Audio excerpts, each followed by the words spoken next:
从第一个来看的话，这个是0号，那么号码在假模的指尖位置，按照大小尺寸的排列顺序是0、1、2、3、4、5、6、7、8、9、10、11。上面的数字越小，它的尺寸越大，也就是0号它是最大的，11号它是最小的。那么上面一排是双数，下面一排是单数，我们可以通过这个数字的排列记住它的尺寸大小。那么来看真人手上去选择的时候，我们应该怎么样去选择？那么它的手指是属于这种又比较这个扁平，然后呢本身它又是比较下勾的这种手指。那我们再去选的时候，要贴合住我们的本甲的侧线进行选择。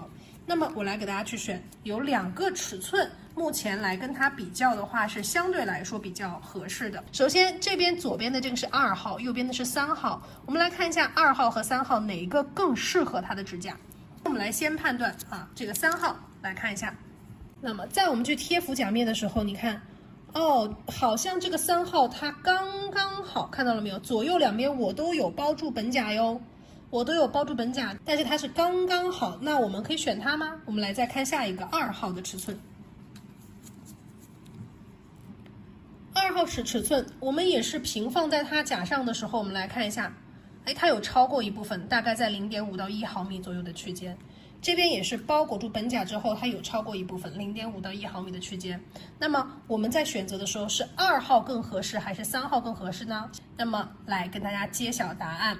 我们在挑选甲模的时候，服帖度应该怎么去看？第一个是挑选甲模服帖度，我们要整个尽量靠近后缘，但并不是完全贴到皮肤，大概跟皮肤有个1到2毫米。更重要的是看侧面，来看侧面。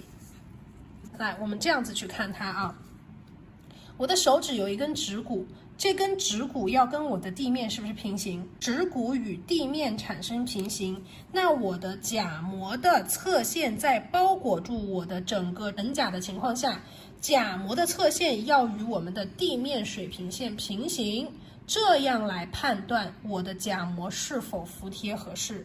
从侧面看，它与地面水平线平行的情况下，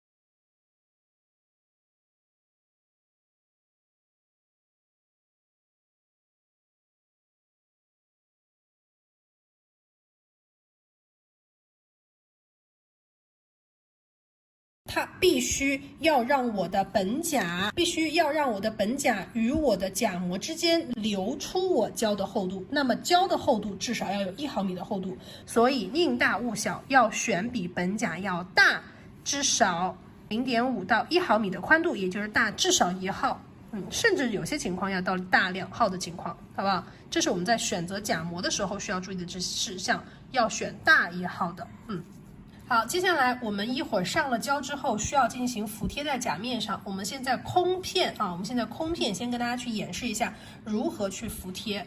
我们在服帖的时候，不可以直接拿着上了这个胶的甲片甲模直接这样子横盖上去，看到了没有？直接平行盖上去，这样是不对的。平行盖上去之后，它的整个胶后缘会显得非常厚，而且不服帖。我们在甲模上有胶了之后，我们是一个这样的状态，来看哈让这个带着胶的甲模以45度的角度放置我们的甲床中心处，然后往前面以45度角度往前去推到接近我们后缘，大概这个弧度比较贴合的情况下，再往下轻轻放指尖，这个指尖的高度看到了没有？侧线的高度放到我们的地面水平线的位置，就是我心中的地面水平线的位置。其实你在镜头上看的话，就是这个侧线要跟我的屏幕的框底下的这条直线是一样的水平线，理解吗？放到这个位置就可以了，这就是我们放甲模的操作技巧。好，我们现在来看一下如何放胶。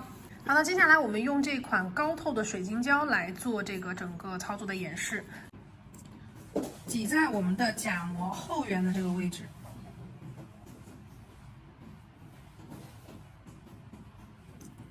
刮掉啊，这样就可以了。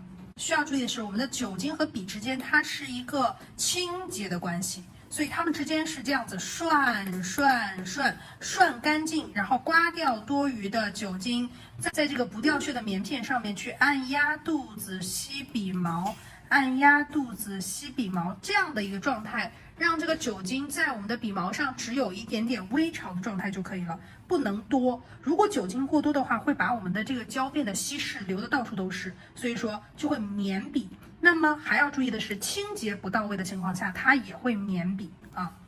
用笔腹的位置去压一下我们的胶，让它填充到我们的后缘。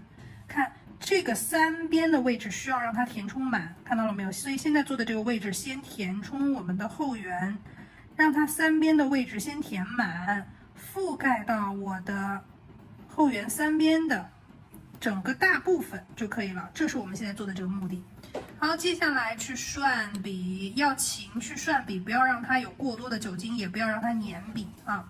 好，接下来我们翻过来看啊，然后用这个笔去把前面的这个胶呀给它推回来，如果压多了就把它给推回来。好，然后用我们的笔腹的位置去轻拍拖，短距离的拖，什么意思？这叫做滋拉下去长拖，我们是轻拍短拖，然后带有按压的力度，然后把它往前面去拍啊，往前面去带，看这样是不是就到前面了？要保证我们的胶量是足够的，因为只有在两侧都有1毫米左右的厚度，然后我的假膜中间也有厚度的情况下，我才有塑形的能力。那么但是又不能过于太厚，我们再去把它的这个均匀度再去给调整一下。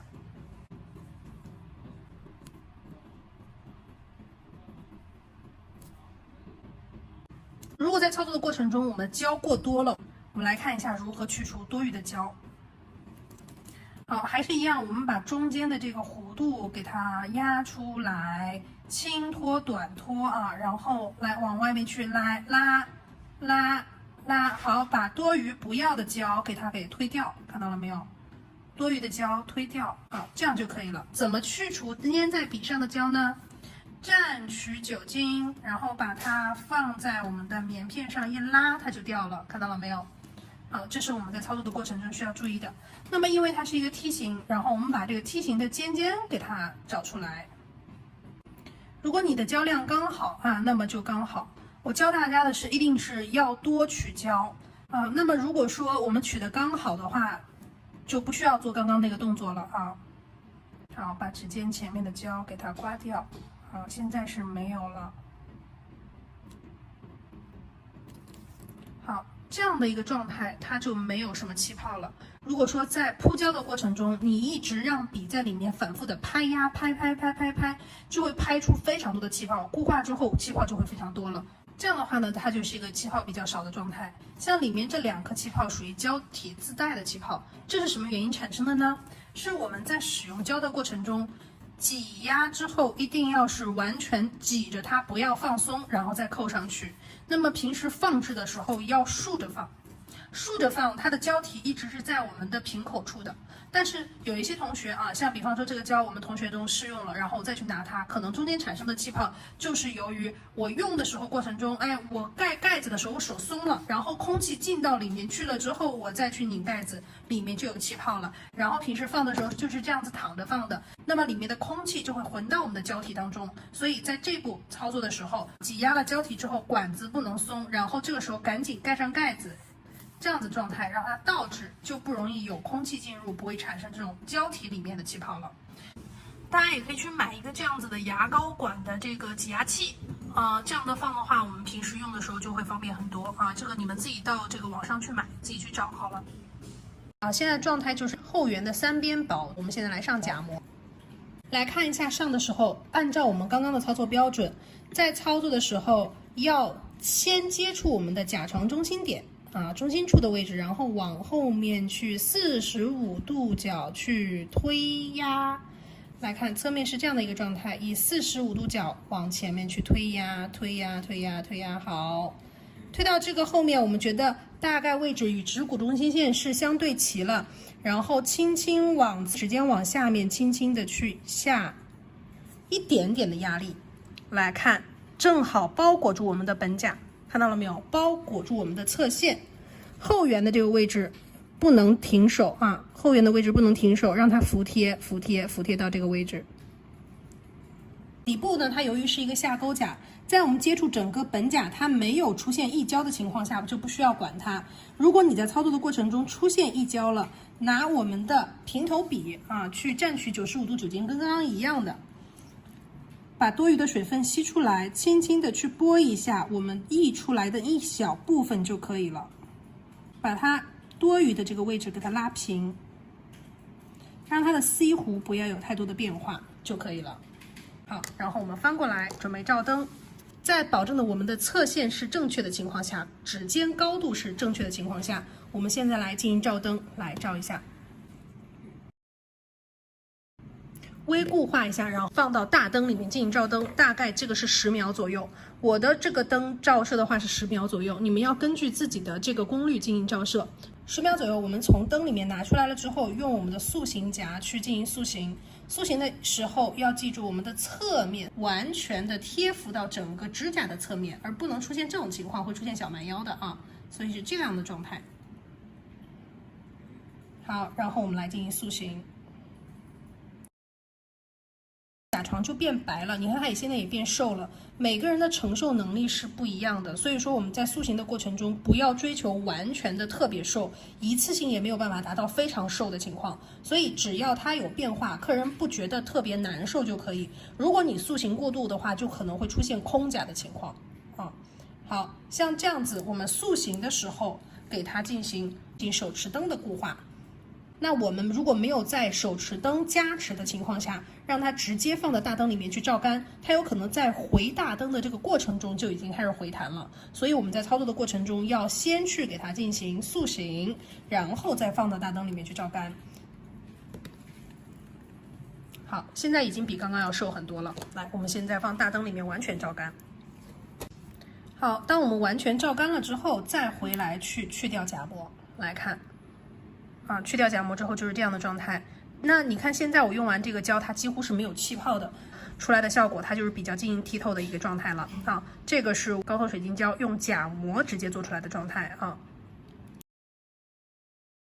那么这个夹膜照灯时间比较久了之后，我们再去摸它上面是没有浮胶的，看它是比较光滑没有浮胶的，但是它的底下是有浮胶的，我们需要把底下的浮胶给擦一下。好，那么这样的一个梯形就非常快就做好了。我们把它的侧线和指尖直线去打磨一下。好，那我们的指尖直线呢，要跟我们的什么指骨中心线形成一个垂直的状态。这是我们的指尖直线啊，然后把它拉直，拉直完之后，底部的形状线。那这个时候呢，我们夹膜上面的这个胶啊，会跟我们的指甲的周围的皮肤产生一个粘连。那我们需要把它给稍微给拨开。拨开了之后，掰开甲沟去打磨底部的这个形状线。错条在打磨的时候，不要把错条往上去推，往上，看到没有？哎，放平这里，在 AB 点的位置打开。AB 点不是抵着它去磨的 ，AB 点是我们拉完这个直线，顺便带到 AB 点的啊。好，右边也是。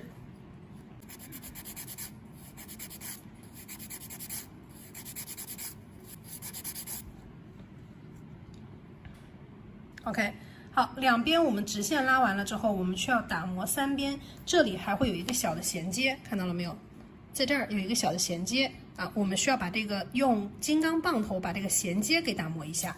好，右边的这个叫做金刚棒头，左边的这个就是我们市场上很多人用它去打死皮也好，或者有的人叫它叫本甲特磨头，对吧？但是不能用它啊，它的排血力不足，我们用到的是这个，是专门用来细节修行的。找一下3边啊。转速大概在12000到15000左右都是可以的。在打磨的过程中，打磨头不要抬得太高，稍微平放一点点。这样的话，我们不会磨到本甲，我们只是为了把这个多余的边缘的高的衔接处给它打磨一下啊。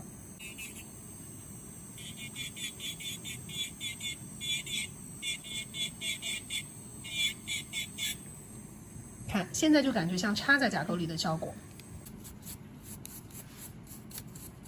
好，接下来我们把这个梯形甲变成一个这个椭圆形或者是尖圆形。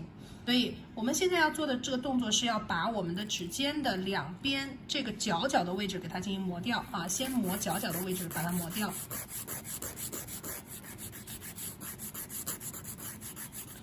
磨掉了之后，跟我们后面的这个直线进行衔接。好，接下来我们再把另外一边给它磨掉，也是磨这个尖尖的位置。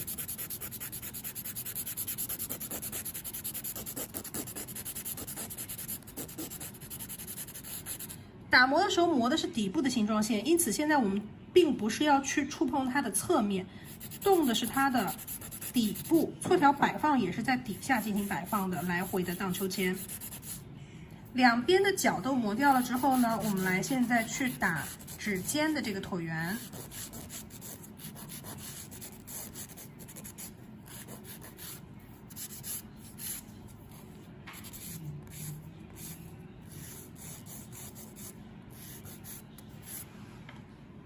这样呢，我们就得到了一个由梯形转变而来的椭圆形。所以这个甲模不仅可以做梯形，也可以做椭圆形。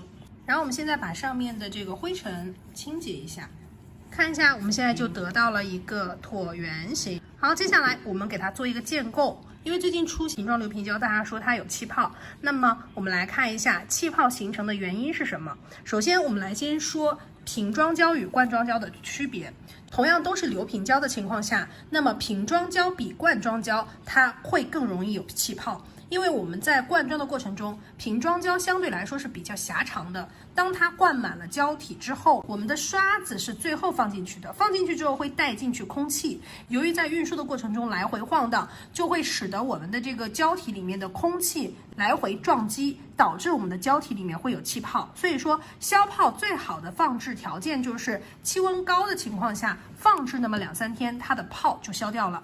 那么对于罐装胶来说的，罐装胶会比瓶装胶的气泡会更少一点，因为它的开口大，相对来说消泡的条件也会更好。那么如果出现了气泡，我们在操作的过程中，这个气泡大会影响到我们的整个的美观度以及牢固度，但是气泡小可能仅限于对当下的透色的款式会有一些影响。那么刚刚其实我们已经看到了水晶胶里的气泡，是因为我们在拍的时候胶体，我们的笔刷跟胶体产生的空隙，对不对？那么流平建构胶里面的气泡是由什么原因导致的呢？我们刚刚说一个是运输，另外一个就是由于气温。冬天的气温比较低的话，它的气泡会更明显和更大，消泡反而更难。冬天在消泡的过程中，我们需要让这个胶体变得流动性更强，也就是增加它的温度，可以放一个这个加热垫之类的，就可以让我们的气泡变得更少一点。那么对于夏天来说，你不要把它放在空调房间内啊，就是没有空调的房间里面，你静放置2-3天，它基本上消泡就已经消好了啊。这个就是我们说的这个关于瓶装与罐装胶这个气泡的原因。那么现在呢，我给大家去演示一下，这个是我已经放了2-3天之后的。然后我们现在看它的里面的这个气泡已经基本上是没有了啊，看。就是你收到的时候，当下的气泡它会有，因为什么？它在运输的过程中会有。像现在的这个状态，它几乎是没有气泡的。来，我们用它来做一下这个建构。在我们刚刚椭圆形的这个手指上做建构啊。首先，我们取胶跟之前一样的，做建构的时候，第一遍的范围是很重要的。那么我们刚刚有说过啊，这款流平胶它在做建构的时候，只要你范围找得好，它是不太容易留甲沟的。